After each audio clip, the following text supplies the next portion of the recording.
Matapos ang 5 araw na Pacific Stealer joint exercise ng 3 carrier strike group ng French, Japan at Amerika sa Philippine Sea, ang carrier strike group ng France ay dumating naman sa bansa at naglayag sa West Philippine Sea kasama ang mga barko at eroplano ng Armed Forces of the Philippines bilang isang matibay na suporta sa Pilipinas dahil sa mga agresibong aksyon ng China. At mga barko ng China na purnada ang pagsasanay matapos mag-deploy ang Australia at New Zealand na mga barko at eroplano nito upang bantayan ang mga barko ng China. Kaya't para malaman ang buong detalye ay tumutok at makinig na mabuti. Avant tout un outil de combat.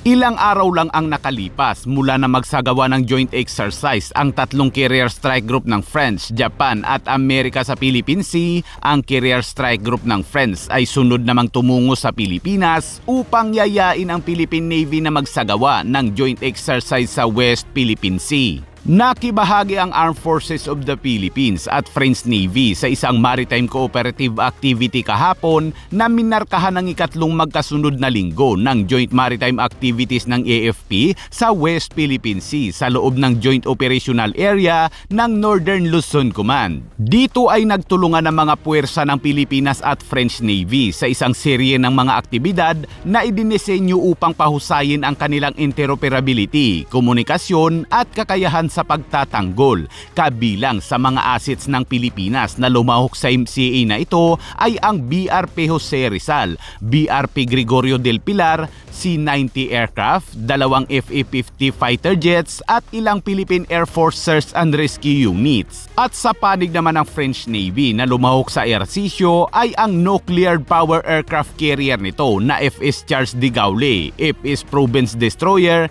FS Porben Destroyer, FS Al-Asif Frigates at FS Jacques Chevalier Replenishment Ship. Kasama sa serye ng kanilang mga drills ay ang communication check exercise, division tactics, maneuver, photo exercise, replenishment at sea, personal exchange through rigid hull inflatable boats, anti-submarine warfare exercise at dissimilar aircraft combat training.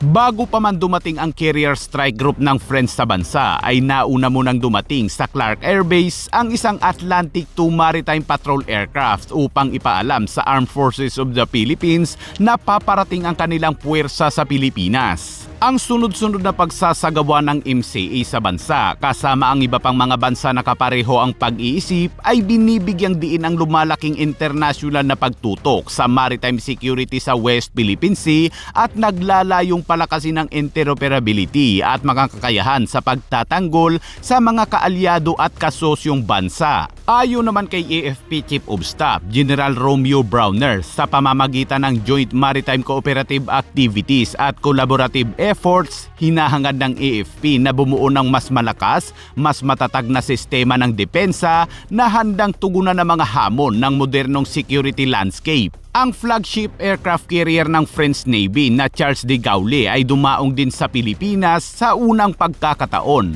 Malugod na tinanggap ng tagapagsalita ng AFP na si Colonel Serges Trinidad ang historic stopover ng aircraft carrier ng France, isang milestone sa lumalagong ugnayan ng depensa sa pagitan ng dalawang bansa. 3 araw umanong mananatili sa bansa ang carrier strike group ng French Navy at inaasahang sasampa sa mga barko ang French Ambassador na si Marie Fontanelle kasama ang mga matataas na opisyal ng militar ng Pilipinas. Sa isang pahayag, sinabi ng French Embassy sa Pilipinas na ang pakikipag-ugnayan na ito ay isang malinaw na pagpapakita ng kahandaang magtrabaho ng sama-sama para sa maritime security sa rehiyon ng Indo-Pacific, kung saan ang dalawang bansa ay nagbabahagi ng mga pang-ekonomiyang interes at isang pangangailangan na protektahan ang kanilang mga pambansang mamamayan. Napakalaki ng barko, katunayan nasa 500 ang laman nitong personnel, nasa mahigit 20 ang kanilang fighter jets. Mahaba na ang kanyang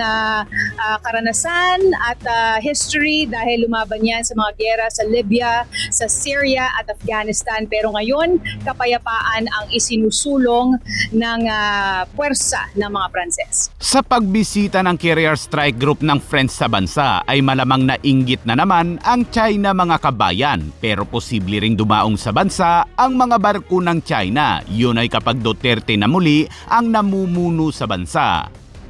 At sa ibang balita naman mga kabayan, nag-deploy ng mga barkong pangdigma at surveillance aircraft ang Australia at New Zealand kahapon matapos madetect ang flotilla ng mga barkong pangdigma ng China sa Tasman Sea na isang international na karagatan na naghihiwalay sa bansang Australia at New Zealand. Base sa report, ang mga barkong pangdigma umano ng China na dumating sa nasabing lugar ay inabisuhan umano nito ang Australia na sila ay magsasagawa ng live fire drills. Ayon sa Australia, habang nakabantay ang mga sasakyang panghimpapawid ng Australia at New Zealand, ang mga barko ng China ay kaagad na naglagay ng target sa dagat.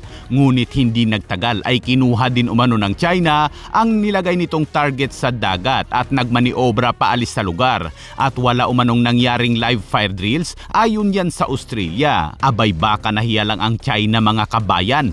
Kung titingnan sa mapa ay napakalayo na ng Tasman Sea sa China mga kabayan, bagamat international ang nasabing karagatan o labas ng exclusive economic zone ng Australia, ay nakakaistorbo umano ito sa mga komersyal na eroplanong dumadaan sa itaas nito.